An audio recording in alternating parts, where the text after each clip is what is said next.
The Nigerian Opposition Coalition (CUPP), after receiving credible health intelligence and having researched into the reported planned lifting of the lockdown of Abuja, Lagos, and Ogun states, consulted health experts, conducted a detailed survey, analyzed the pattern of spread since the imposition of the initial lockdown, and reviewed the guidelines for the lifting released by the Presidential Task Force, has now come to the conclusion the opposition coalition CUPP reject the decision by President Muhammad Buhari-led federal government to lift the lockdown without putting in place measures that can control the growing rate of infections.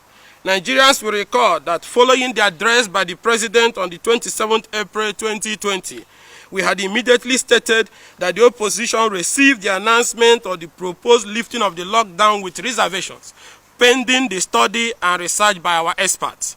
Based on the outcome of the effort, we have come to this unimpeachable conclusion that what Nigeria rather needs now is a national lockdown and not lifting of the partial lockdown.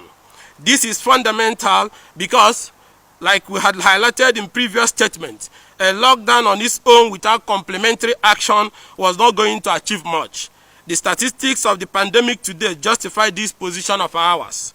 Nigeria is one of the countries with least testing capabilities.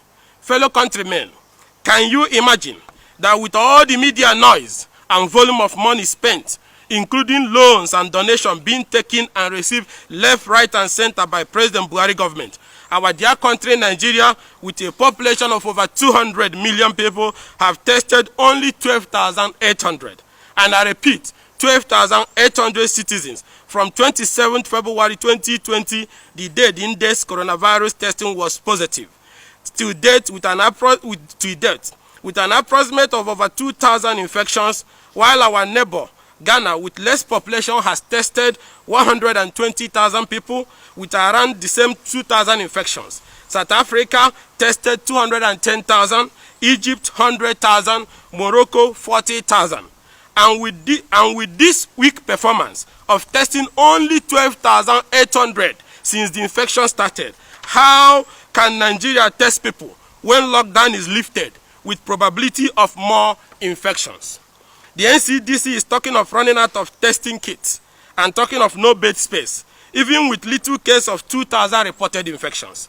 Infection of doctors has moved from 40 to over 100 in days, and the president's only remedy is to be watching his TV, be waiting for the news of foreign vaccine to be made, because he has no idea or has the capacity to even try to develop home remedies like Senegal and Madagascar.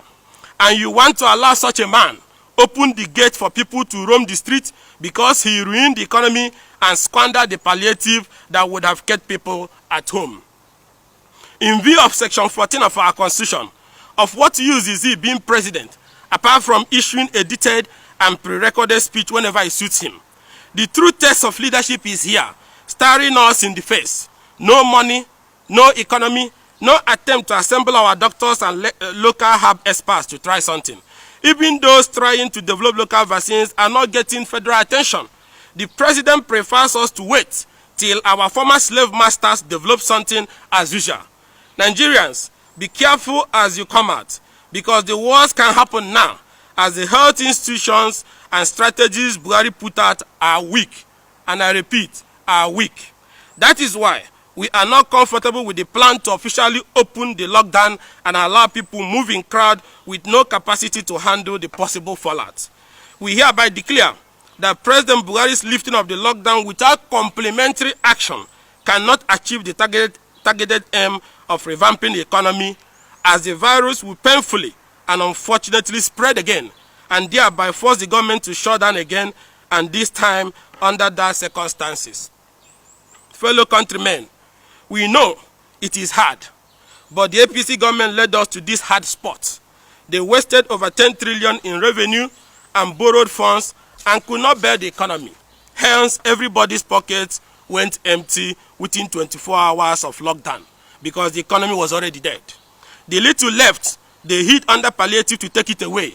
It is not our fault that we had leaders who came to change and indeed change us into poverty capital of the world. broke down our security in all parts of the country, and divided us on ethnic and religious ground. But let's not allow them use incompetence in handling our current and let us not allow them use incompetence in handling our current health challenge and use it to kill us. We pose the following questions to guide citizens to see where the incompetence of this government is leading the nation. Who will enforce distancing in Danfo buses in Lagos, A-Rufai buses in Abuja and Maraba? Who will control crowd and enforce social distancing in Balogun market and other large markets? Who will enforce mask wearing among millions of Nigerians in this state who will turn into the streets? Who will provide masks or give money to poor people, illiterate people, and marginalists, etc., for them to be able to buy masks? Who will stop corrupt police officers and other compromised security personnel who will turn to collecting bribe to allow buses overload and for people not wearing masks to go free? Does the NCDC have the test centers, kit, and personnel for such pressure that will come with lockdown lifting? The question are legion. Hence, we reject the planned move to allow people to return to the streets when the level of indiscipline, corruption, and desperation to make money is high, while capacity for crowd control and relevant institutions to checkmate any rise in the spread of the virus are also very weak. We have also looked at the case of Ghana, Germany, and other jurisdictions that lifted the lockdown earlier.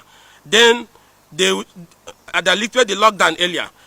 they should have the virus infection spikes. Our nation is a nation with weak health infrastructure because the APC did not buy even paracetamol or build any hospital or invest in health research. Hence, prevention of the spread of this virus is our best model. Upon the lifting of the lockdown, people will troop out in large numbers. If some businesses are allowed to open, what will happen to other closed businesses? How can the surge be controlled? Instead of grandstanding, government should be bold to tell the people its incapacities and admit its failures, even during the lockdown, and not rely on false optimism to plunge the country into more problems. The pressure to lift the lockdown was caused by the suffering of the people and level of poverty caused by a regime which turned COVID-19 response into another looting jamboree with several billions of dollars spent and nothing tangible reaching the people, which necessitated the pressure from the people to return to work, a move that would be too early and counterproductive. Rethink this, Mr. President. You are not ready for a lockdown lifting. You failed to enforce the last lockdown because you led a police force that have many corrupt officers. You destroyed the economy and frittered away the palliative. Now you want to cover your inability to provide palliative, which would have helped people and businesses to remain at home and shut down. Now you are bowing to the pressure of our people you have visited hunger on and opening the gate for more trouble that will lead to more infection and possible mass deaths. The lessons from the Great Plague of Marseille of 1720 must not be forgotten. The pressure from the people was due to the failure of government to do the right thing, but pretended to bow to the pressure of the people. This is exactly what this government is doing. Hospitals in Lagos are already overwhelmed, and there is shortage of bed spaces. Same will soon happen in Kano, FCT, and Borno and Gombe. If there is a spike, how would the victims be cared for? When that unfortunate time comes, the president will not remember the economy. The Great Plague of Marseille is a huge warning to government never to prioritize the economy ahead of human lives and public health. It can be a very costly mistake. Also, Nigerians has at least 113 health workers already infected. It shows that the medical manpower for the fight has already been greatly reduced. The Nigerian Center for Disease Control has, within the availability of its resources, done its best, and commendably too, but has obviously shown that it has been overwhelmed because it does not have the capacity for aggressive testing, contact tracing, isolation, and treatment. The sheer number of figures putting more pressure on NCDC will make the situation more worse. Hence, lifting the lockdown now will compound the challenges. After extensive investigation and review of information at our disposal, facts show that government have not put in place any sustainable sensitization or proper machinery in motion to curtail the spread of the virus after the lockdown lifting. The Nigerian Center for Disease Control testing ability has not been properly strengthened to handle mass infections that will come out from spread if lockdown is lifted. The enforcement has not improved, as men of the police are still collecting bribes to allow defaulters to move on across states or extorting them. The use of masks has not been made legally compulsory to allow for prosecution or punitive actions against defaulters. The parliament, when they opened, instead of making law to make the use of face masks mandatory with punitive action for those who refuse to wear face masks, only went and approved 850 billion loan for the president to take again and close their chamber and run under their bed. The access to masks by poor people or less privileged who will be thronging public places, buses and markets have not been put in place. And in view of that, we, the opposition, wish to warn that we do not subscribe to nationwide lifting of the lockdown with weak health measures which cannot handle a viral spread.